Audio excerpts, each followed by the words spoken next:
We are about to embark upon a series of strange and exciting, dangerous adventures.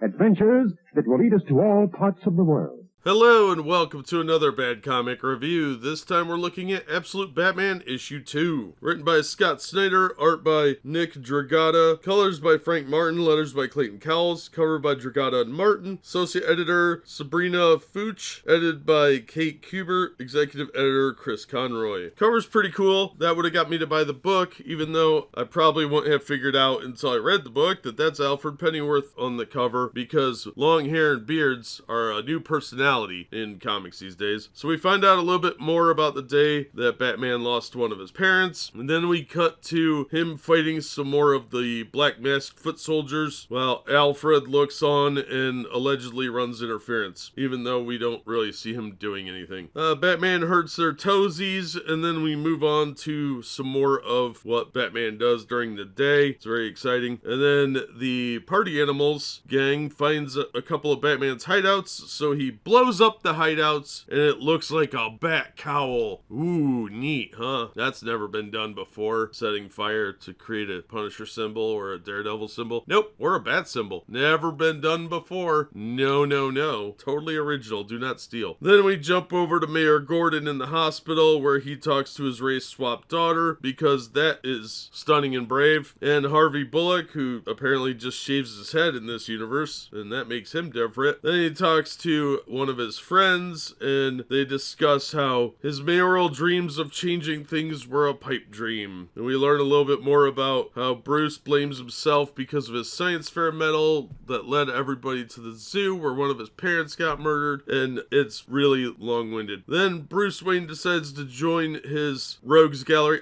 friends, in a poker game where he quickly gets information out of them, and they don't find it at all suspicious. Little Eddie Nigma examines the mask that Batman recovered and gives some information about it. There's a big information dump, basically, for like 4 pages. Then Batman's on the prowl again with his barely decipherable bat symbol, which would look just like a big stripe on his shirt from even a moderate distance. So I don't know why they call him Batman when they should call him guy in the gray jumpsuit with a black stripe across his chest that might be on the run from Logan. I guess he missed Carousel that week. Well, Black Mask is kind of on to Batman and unleashes a bunch of people after him, and then we get another gigantic Batmobile, because that's totally original, never been done before. Overall, it was an okay story. It's a decent Elseworlds version of Batman, but it's not that significantly different than anything we've seen before. It borrows heavily from The Dark Knight Returns. As far as inspiration goes, the story is clearly different. Obviously, they're changing the origin story of Batman, but it doesn't change anything about Batman. He may not be rich, and he may still have a surviving parent, but he still ends up with amazing resources, secret caves, and all the accoutrements that Batman has. So he's still a genius that can invent pretty much anything, and somehow comes up with a giant dump truck battle wagon that he calls the Batmobile. So it's not that big of a stretch from stuff we've seen several times in the past, not even the distant past. A lot of this stuff we've seen before. They've already gotten rid of his fortune in the regular Batman book, so that's not that different. The only major difference is he has a day job and a surviving parent. Whether that plays any role in this storyline is yet to be seen, but it's not that wild of a departure from any other Elseworlds story. So far, this Absolute stuff is not living up to its hype. It's not that radical departure that they were advertising. It's just slight twists on their origin and giving them day jobs, stuff like that. So Superman is a little younger and maybe a little more hot-headed, but he has an Exo Man of War suit for some reason, and now we've got Batman that has to have a day job. Okay, so what? Not that exciting. As an Elseworlds story, it's fine, but it was overhyped as something a little darker, a little more heavy-hitting, where the characters are a little bit more jaded and brutal, and that's just not the case. Batman still doesn't kill. He maims a little bit, but that's not out of the realm of stuff we've seen before with like Dark Knight Returns and various other Elseworlds stories. So I'm a little disappointed on that front. I was promised a darker book, but I got, what is essentially core Batman with some changes that aren't even apparently affecting anything. If you can pick it up for $2 or $3, you'll probably feel a little happier. It is so far the best of the Absolute books, but there's time for that to change, I suppose. That's going to do it for this episode. Thank you so much for listening and supporting the channel. If you enjoyed the video, please hit the like button and don't forget to subscribe so you don't miss future reviews. If you'd like to support the channel in other ways, links are in the description to various support methods. And as always, we hope to see you on the next one.